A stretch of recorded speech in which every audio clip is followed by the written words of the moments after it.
Deus tem planos para cumprir em nossas vidas. Essa é a mensagem de toda a Bíblia e é isso mesmo que estamos estudando aqui no Encontro com a Palavra, escrito pelo pastor Dick Woodward e narrado pelo pastor Edson Bruno. Fique atento a mais um programa que o Ministério Cooperativo Internacional leva a você. Com você agora, pastor Edson Bruno.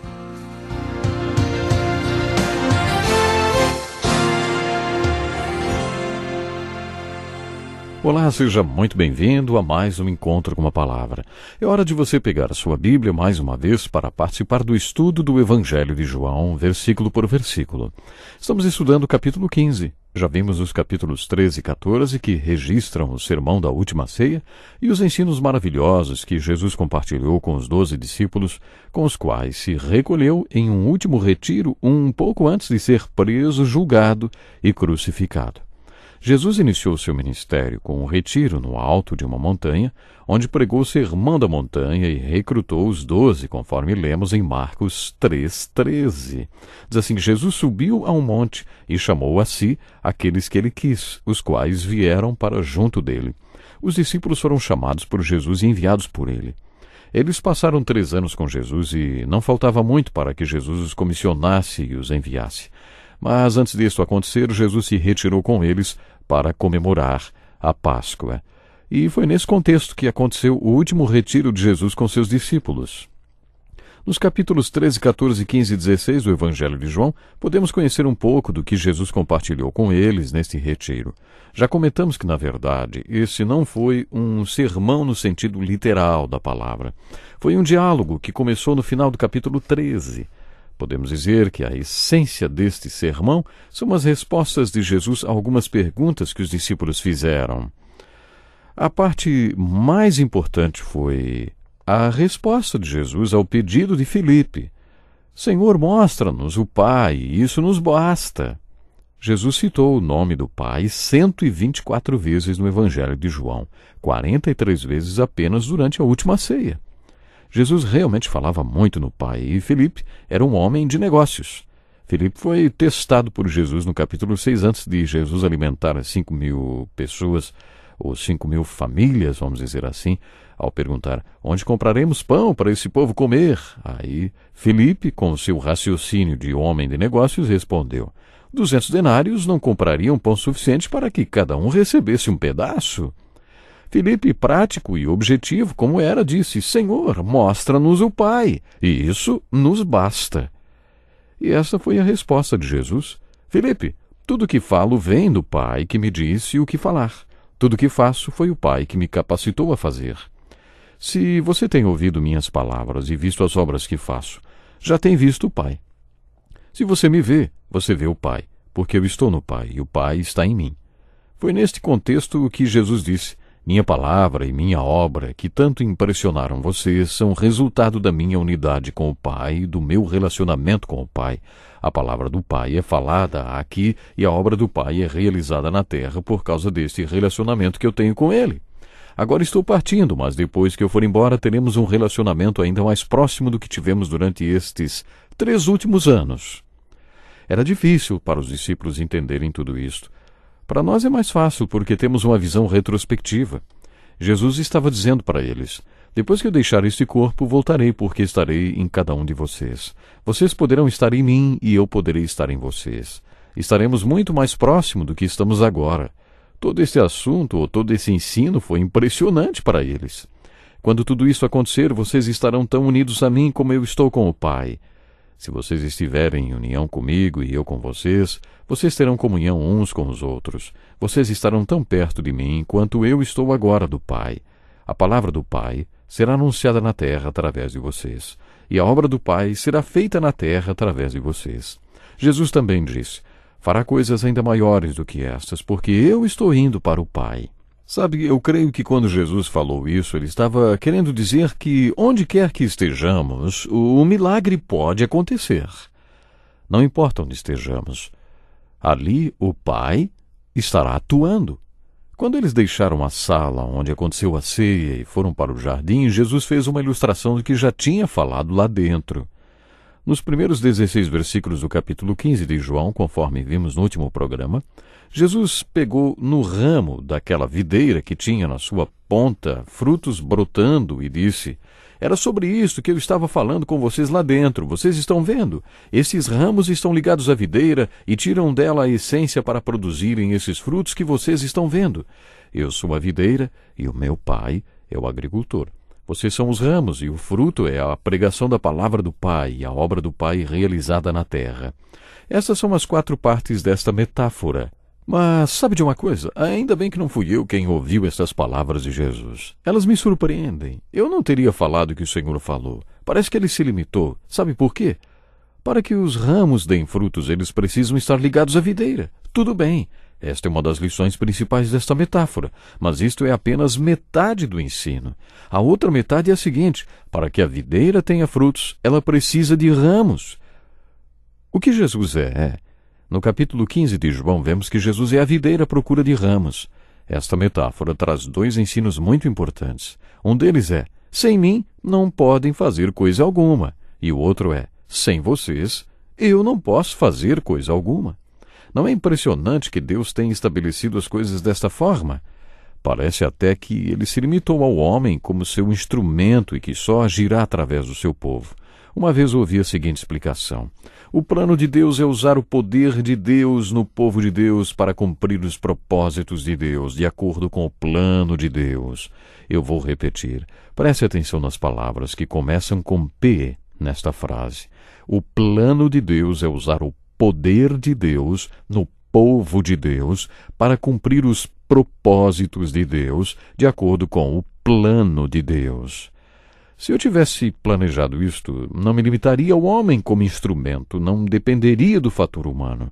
Por isso acho maravilhoso pensar no que Deus fez por nós. Ele deu propósito e valor à nossa existência, nos dizendo: sem mim vocês não podem fazer coisa alguma, mas sem vocês eu não vou fazer nada. O fruto não cresce direto na videira, ele cresce nos ramos. O poder de Deus tem que passar pelo povo de Deus para atingir os propósitos de Deus. No último estudo, enfocamos os 16 primeiros versículos do capítulo 15 e falamos sobre as 10 razões por que devemos ser frutíferos. Se pudéssemos fechar esse assunto com uma frase, diríamos: você tem que ser frutífero. Jesus passou o bastão para os discípulos e os enviou para pregar. Jesus os designou, lá em Marcos capítulo 3, versículo 13, durante o primeiro retiro, para que eles estivessem com ele e, ao mesmo tempo, os enviou a pregar. Eles passaram 3 anos com Jesus e agora era hora de enviá-los. Por isso, este ensinamento de Jesus no jardim é como se fosse o discurso de formatura desse seminário de 3 anos que os discípulos tiveram. Estes 16 versículos do capítulo 15 de João são muito importantes para mim. Já fiz vários estudos sobre eles, pesquisando no original grego, estudando o significado dos termos, e depois de refletir sobre esta passagem bíblica durante uns 40 anos, fiz várias traduções dela e gostaria de compartilhar uma com você. Primeiro do versículo 1 ao 11 e depois até o 16. Você poderá acompanhar na sua própria Bíblia, na versão que você tiver. Então vamos lá, começando a partir do versículo 1. Eu sou a videira verdadeira e o meu pai é o agricultor. Meu pai corta e joga fora todo ramo que, estando em mim, não der frutos. Meu pai limpa e poda os ramos que dão frutos para melhorar a qualidade e aumentar a quantidade de frutos dos ramos. Vocês já foram limpos e podados pela palavra que eu lhes dei. Se vocês permanecerem em mim, eu permanecerei em vocês. É vital que o ramo esteja ligado à videira para que dê frutos. Vocês só darão frutos se mantiverem uma comunicação comigo, que é vital. E eu sou a videira e vocês os ramos. Quando um homem permanece em mim e eu nele, esse homem dá muitos frutos. A pura verdade é que sem mim vocês não podem fazer nada. Se um homem não permanecer em mim, será cortado e lançado fora, como um ramo. Ele seca na terra até que os homens o recolham e o lancem no fogo para ser queimado. Se vocês permanecerem em mim e minhas palavras permanecerem em vocês, vocês pedirão o que quiserem e será concedido a vocês. Porque meu Pai é glorificado quando vocês dão frutos e vocês provam que são discípulos verdadeiros. Meu Pai tem me amado com um amor muito especial e eu tenho amado vocês com este mesmo amor. Permaneçam neste amor. Quando vocês obedecem os meus mandamentos, permanecem no meu amor, assim como eu obedeço os mandamentos de meu Pai e permaneço no amor dele. Tenho falado todas essas coisas para vocês, para que vocês sejam sempre uma fonte de alegria para mim e para que vocês também estejam cheios de alegria. Não foram vocês quem me escolheram, mas eu escolhi vocês e os comissionei, para que vocês vão e deem frutos que permaneçam. Se vocês caminharem produzindo estes frutos que permanecem, tudo que pedirem ao Pai em meu nome, Ele dará para vocês, porque meu Pai tem prazer em responder às orações dos seus verdadeiros discípulos. Esta é a minha versão do texto que vai do versículo 1 ao 11 e também o versículo 16. Como já dissemos, creio que nesta passagem Jesus apresenta 10 razões por que devemos ser frutíferos. Devemos ser frutíferos porque, como Jesus disse no versículo 2, todo ramo tem que produzir frutos. Todo ramo que estando em mim não dá fruto, ele corta, e todo que dá fruto ele poda, para que dê mais fruto ainda. Observe que Jesus fala em mais fruto ainda. É interessante. Alguns produzem 30 por 1, outros 60 por 1, e ainda há os que produzem 100 por 1. O que não pode acontecer é não produzir fruto nenhum. Na verdade, nesta metáfora, Jesus afirma que se algum ramo não produzir fruto nenhum, será cortado e jogado fora. Jesus afirma que existe mais uma razão por que devemos ser frutíferos. Descobrimos esta razão no versículo 2, porque o Pai Celestial está determinado a que produzamos frutos. Por isso, Ele poda os ramos que estão dando fruto, para que aumentem a qualidade e a quantidade de fruto que produzem. É muito importante você pensar nisso. Temos que ter uma vida cristã produtiva. E de que maneira vamos ter uma vida cristã produtiva? Porque somos chamados para termos uma vida cristã produtiva. E vamos ter essa vida cristã produtiva se permanecermos no Senhor Jesus. Esse capítulo 15 é muito importante. Eu gostaria que você lesse mais uma vez este capítulo, porque aqui nós temos um momento muito importante da vida de Jesus juntamente com os seus discípulos.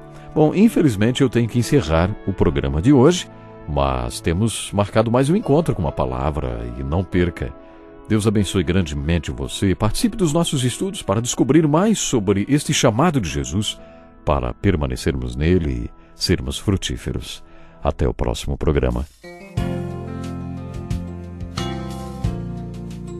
Que lição importantíssima. Obrigado, Pastor Edson Bruno. Prezado ouvinte, coloque em prática o que você ouviu aqui. Sem dúvida, sua vida será grandemente abençoada. Este é um estudo escrito pelo Dr. Dick Woodward, na voz do Pastor Edson Bruno. Escreva-nos e solicite o material. Nosso endereço é Encontro com a Palavra, Caixa Postal 2011, CEP 89201-970, Joinville, Santa Catarina. Até o nosso próximo Encontro com a Palavra.